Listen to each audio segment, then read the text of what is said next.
Hi, folks. You're with Taskless today. Taskless today, your pushback channel, and thank you for joining this audio, radio, no pictures live stream. In this essay, I'd like to talk about the university sector, and there have been some sort of recent recent propaganda coming out through the media that any Western government that thinks about cutting down on foreign student numbers better think again, because if they do that, the whole university system will collapse. It will be Armageddon. I mean, the horsemen of the apocalypse will multiply to the millions and all ride through the middle of the town. So it's dressed up as being an unmitigated impending disaster if foreign student numbers are cut.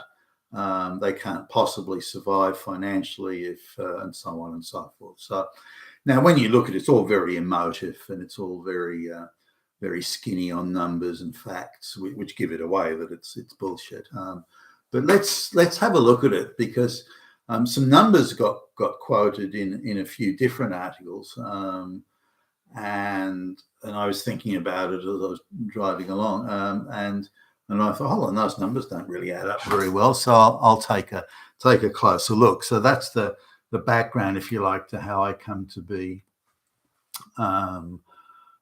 doing this, and I'm doing it off the top of my head. I've made just a couple of notes here, but so the top 10 Australian universities.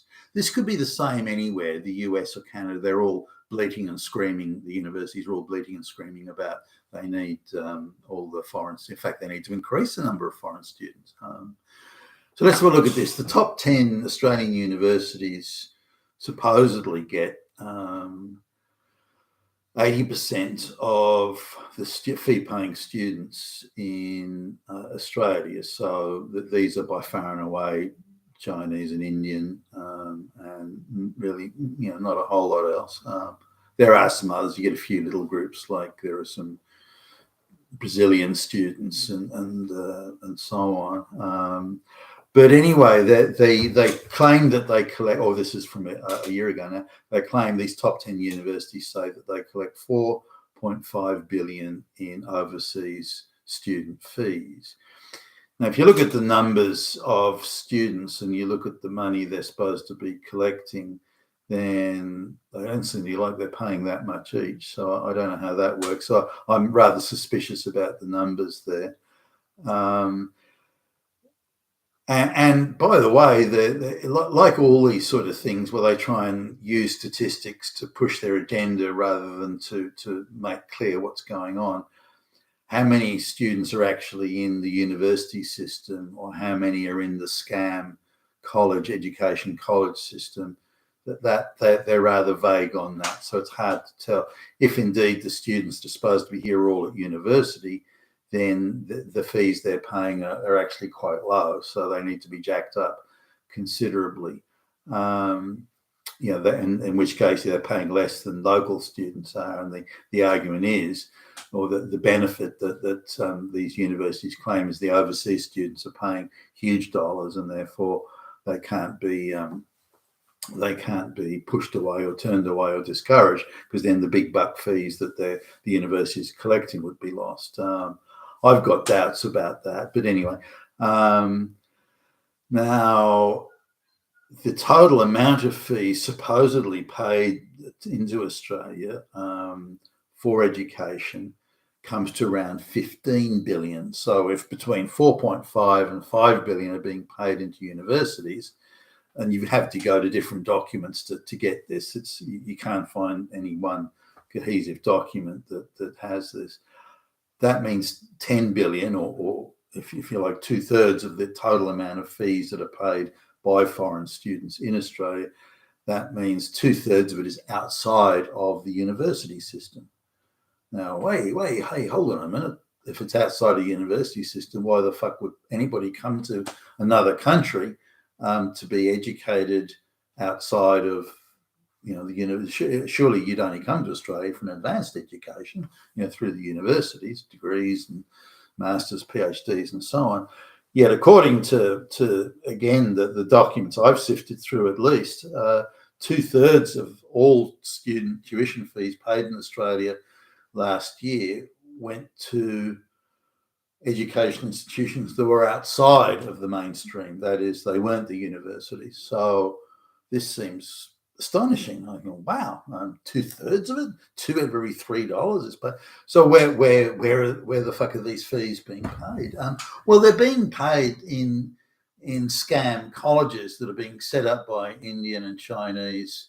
How can I phrase this generously? Entrepreneurs who are putting up these colleges, and their education in burger flipping and dishwashing, nail painting, and any other bullshit they can invent. And these people are given, fake diplomas and everything.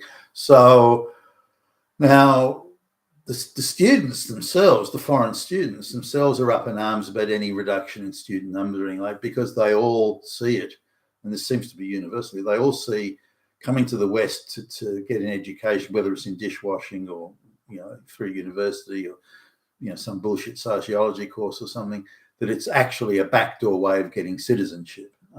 So they see this as a just simply as a device to get citizenship in a Western country. And once you're in one Western country, then it's easier to hop to another if it suits you, or that's their rationale at least. So this is how they're looking at it. That the whole education, or from the student perspective, the whole education system is simply there as a backdoor because they wouldn't otherwise get they wouldn't qualify for citizenship, but this is their way of getting citizenship as they see it. And they try for extensions in work permits after they've got the degree or got the certificate or the diploma, the bullshit dishwashing diploma or something.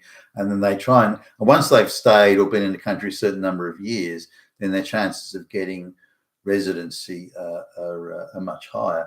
But let's come back to the numbers here.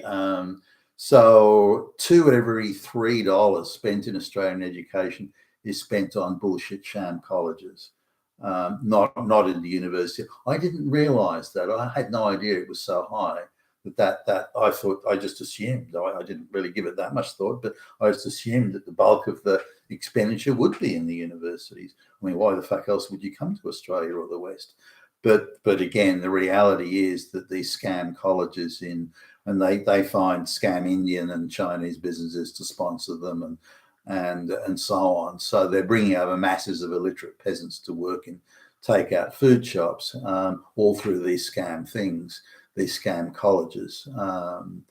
So which keeps the illiterate peasant worker from India, keeps them in a state of slavery in effect, because the peasant gets brought over to Australia at the entrepreneur's expense, the Indian entrepreneur's expense. And then they go to this college, and a fee has to be charged to make it look legit. So, and then they get they could be in dishwashing or something, or burger flipping, and so then they get put into again one of these takeout food shops, and that's it. They then, after a few years, can then apply for citizenship, or at least long-term residency status, and so on. So that's what's going on there. So 2/3 of it is spent in sham education, in bullshit education, in backdoor migration education. Now, it's supposedly the benefit to Australia type thing. It's alleged that these students spend 22 billion, supposedly. Again, I think the numbers are fanciful in some ways here. 22 billion supposedly is spent in ancillary expenditures such as food and rent, the majority of that being rent. Now, if you do if you sort of reverse engineer the mathematics here, this means that over 60,000 properties in Australia, and primarily in Sydney and Melbourne, are being rented by students. Now, remember that if it's the uni students, they're being fairly well. They come from wealthy families. These aren't students that come from the dirt poor peasants in the middle of nowhere. If you're going to another country and paying rent and paying the university fees, and you come from a very poor country, then you have to come from one of the rich elite to do this, to do this sort of thing. So say in India, that the rich people would be, I don't know, there's probably say 7 to 8 million, quite wealthy people by any international measure, quite wealthy people in India, and then another cohort of people that are doing pretty good. Remember, there's a 1.5 billion with a B population, so you're going to get, and they prey horribly on the peasants at the bottom of the stack, the bottom of the social heap, and so that the money all gravitates upwards in a big way, even worse than it does in the West. So 60,000 properties being rented by students. Now, it's a claim that last year there were 700,000 students in Australia. I mean, fuck, for a population of 700,000 students in Australia, and they spend, while they're in Australia, an average of $175 a week. So it's claimed here. And now, if you do the mathematics on the rent, the amount of properties students supposedly rent, and you look at the money they supposedly spend, and you've got to treat this to some extent with a pinch of salt.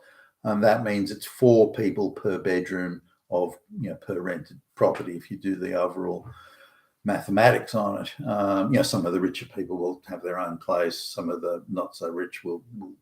Now, there's plenty of Indian or Chinese, for that matter, plenty of places where they'll have 11, 12, 15 people to a 2-bedroom apartment. I mean, fuck.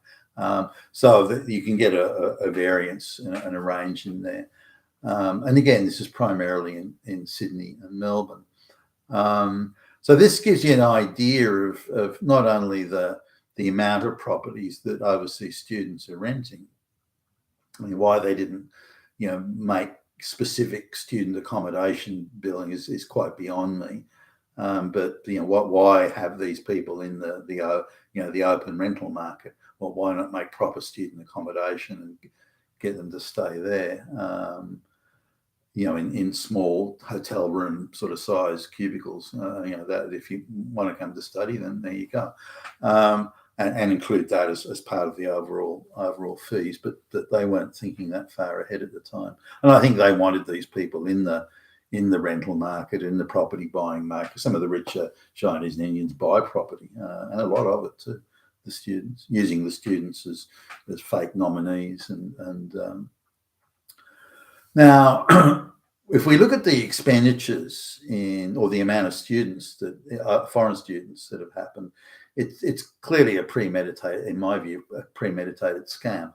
So over the last 15 years, the number of students have tripled. Foreign students attending university have tripled. And over the last 25 years, they've increased by 550%. In fact, is the increase over the last 25 years. So the amount of students coming in has just been astronomical, and there've been aggressive moves by the universities to hire sales and marketing teams to go over to places like China and India and exhort the locals to come to Australia for an education. And again, these people that were selling the education were reminding and very, very heavily, in my view, emphasising the chances. Well, if you come to Australia for an education, you got a really good chance of getting citizenship in Australia. And of course, that's music to the ears of Indians. Remember, there's over a billion people in India that want to get out of India and move to the West. I mean, so it's the number one. The road is paved with gold dream of nearly every Indian is to get the fuck out of India and get to the West and rub shoulders with all those evil Nazis. But anyway, this is the amount of the extent to which student numbers increased. What's more interesting, I suppose, or more relevant, if you like, to this conversation is that the university costs have increased more than the student numbers. You can see the relationship between the student numbers increased, the costs increased, but the costs have increased well ahead of revenues. So the universities were borrowing more and more money as more and more money came into us. Every dollar that came, an extra dollar from foreign students that came in the door, they would borrow an additional dollar to that. So the universities have been getting in insane debt, and they've been playing in all sorts of property markets and getting well out, in my view, well outside of their brief, and they've been effectively dropping into the arms of the big financial institutions that more or less control them, as far as I can tell, more or less control them now. So the education sector is no longer about education. It's about financial scams. It's about immigration scams. It's about everything but education. Now, it doesn't mean there aren't genuine students there. There obviously must be.